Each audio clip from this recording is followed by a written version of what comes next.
These are our students. You want to stand up? Look what you don't have. They do have your book.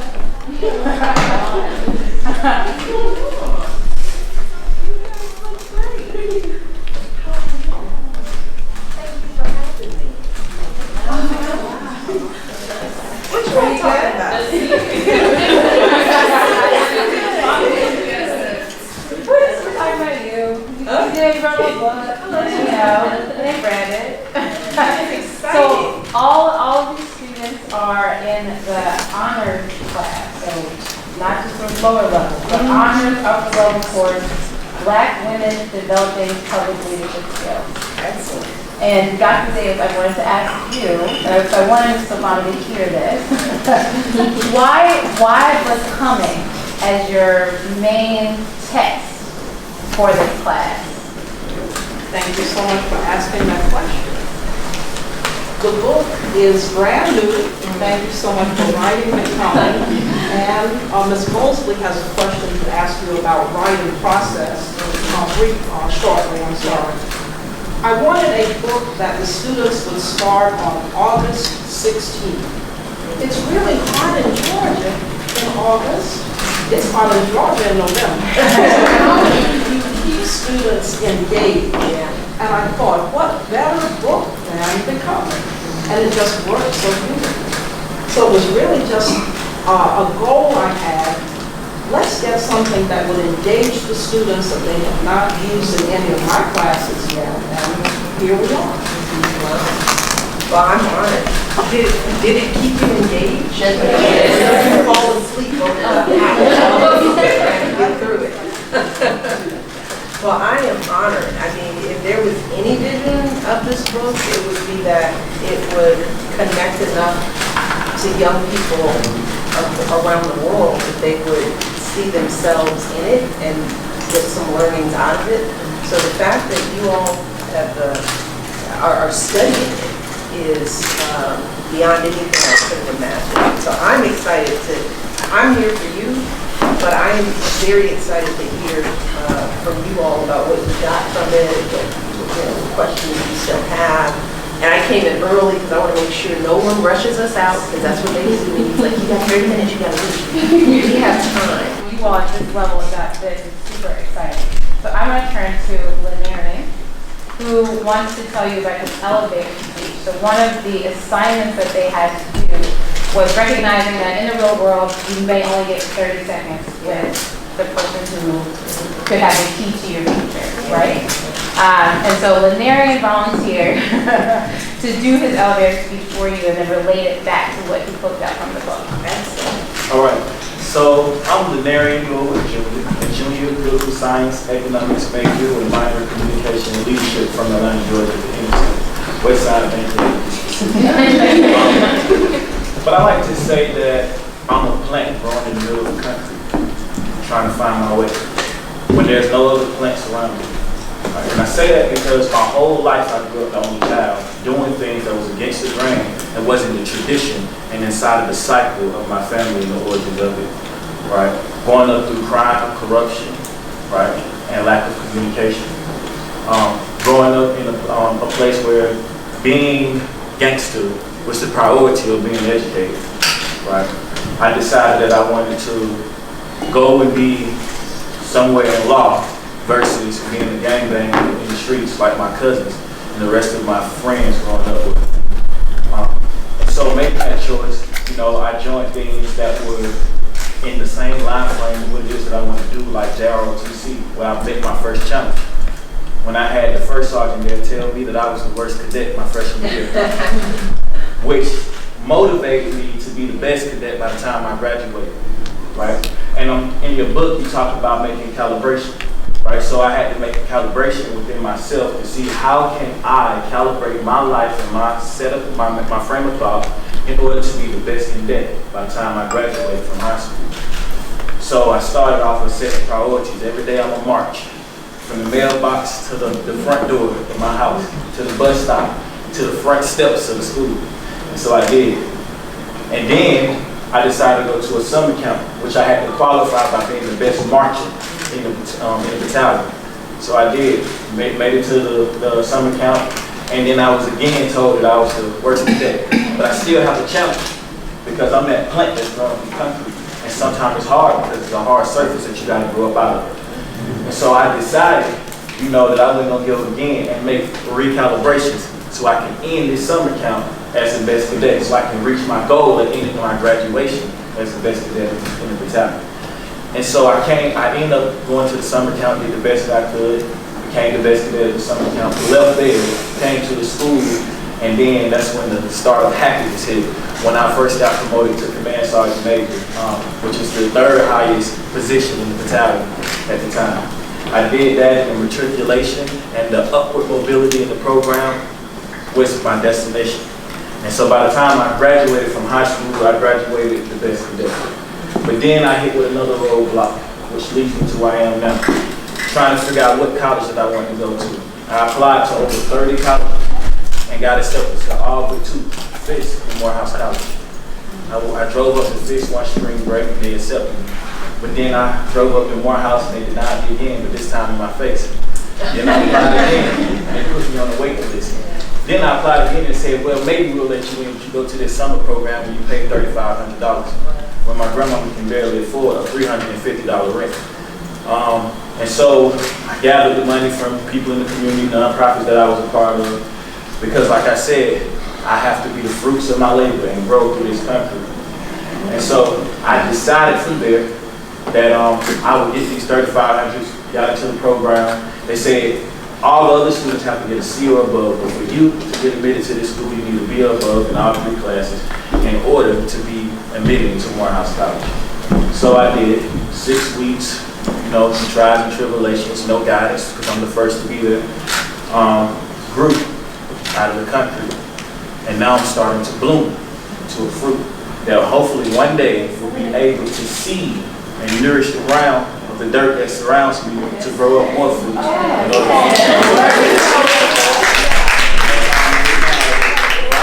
Senior at Morehouse College, a college that denied me. Now I sit on the board of trustees of the college, and here in this classroom with the First Lady of the President of the United States of America. Once and First Lady. I was never this bright at your age, so y'all are way ahead of me. Wow, impressive. Well, we have to acknowledge that the feeling of not belonging is not in your head. A lot of times the systems are designed to make certain people feel like they don't belong. And that's where you start hitting your first roadblocks of people underestimating you or under-investing in you. I think there are people who subconsciously in their minds, because of race and their limitations, they can't see more for us than they know. So it's sort of built into the system, which is the history of this country, which is sadly founded on racism. So I guess the first point is you're not crazy. You've systematically been made to feel like you're not good enough. So that's where it comes from. It's not real. It's not true. And the only way you break out of that is that you keep achieving and showing up at different tables where you learn the truth of what is happening at that table. Then you can actually really measure yourself against the norm, right? And for me, I did that. And at every table I was able to gain access to, every time they told me I couldn't, I didn't, and I kept pushing and I wound up there. I looked around at the people at the table and I thought, well, you're not smarter than me. It was just objectively speaking. At Princeton, I wound up, after being told that I wasn't Princeton material, graduating with honors in my department, winning an award for my thesis. But you start seeing that when you get into the classrooms, because if you don't know, if you never enter those rooms, that's what they would love for you to just go away and never ask again, and never crack the mystery of how the tables are actually developed in the first place. Going to Princeton was the first time I realized, oh, there's affirmative action all over the place. You know, there's legacy, there are athletes that get scholarships, and, you know, look, every institution has the responsibility to create diversity, right? You know, you can't have just a bunch of kids who test well and get straight A's. You know that. Those aren't always the most interesting people.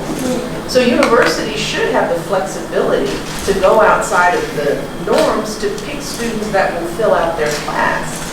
The question for me is, why is it only students of color that are questioned, and why is that type of affirmative action the problem?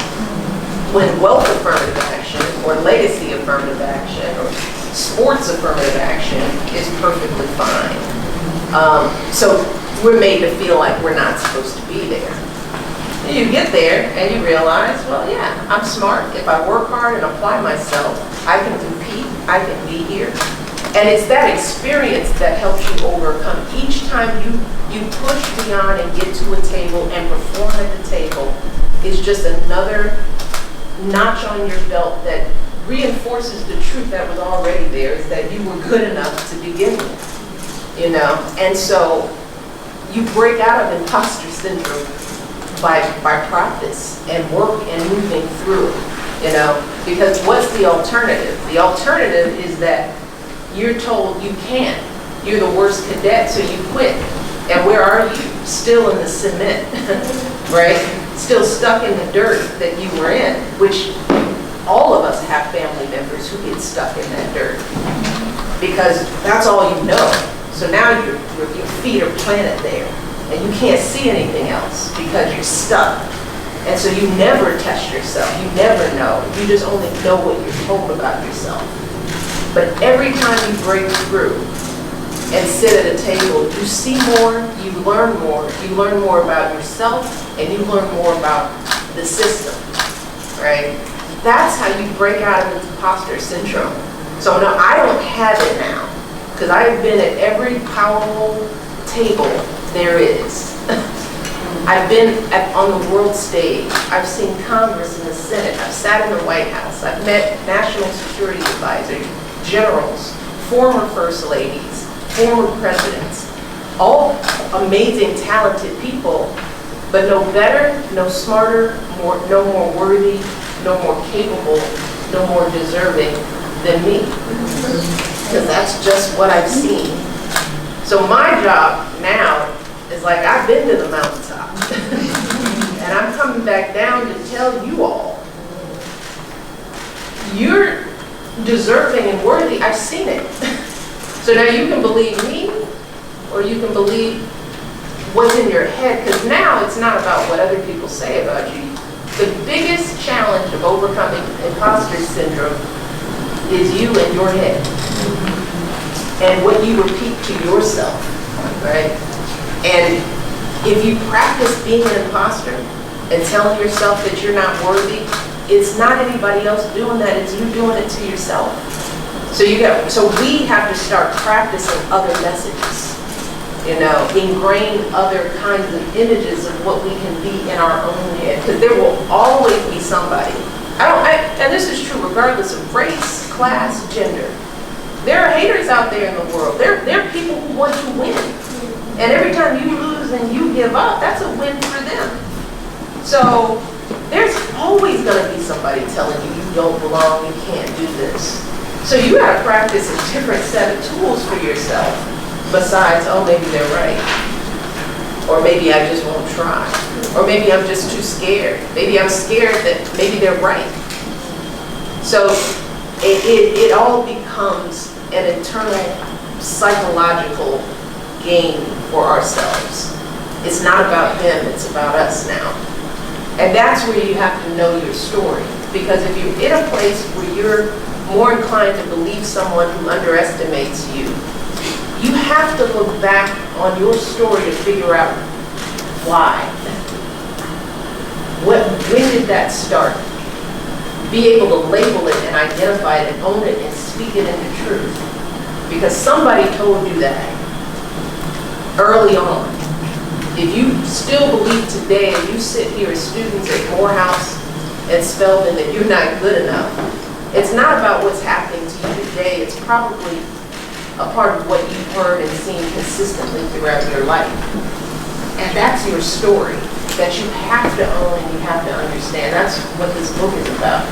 You got to be able to go over the moments in your life that brought you to a place of joy and happiness or broke you down, and be able to understand what's that, how has that made you who you are today, and what are you going to do to recalibrate or continue to repeat what's working. But if we don't confront our past and sort of understand our story and value that journey, however broken or hard it is, you know, you don't become from that if you don't know it.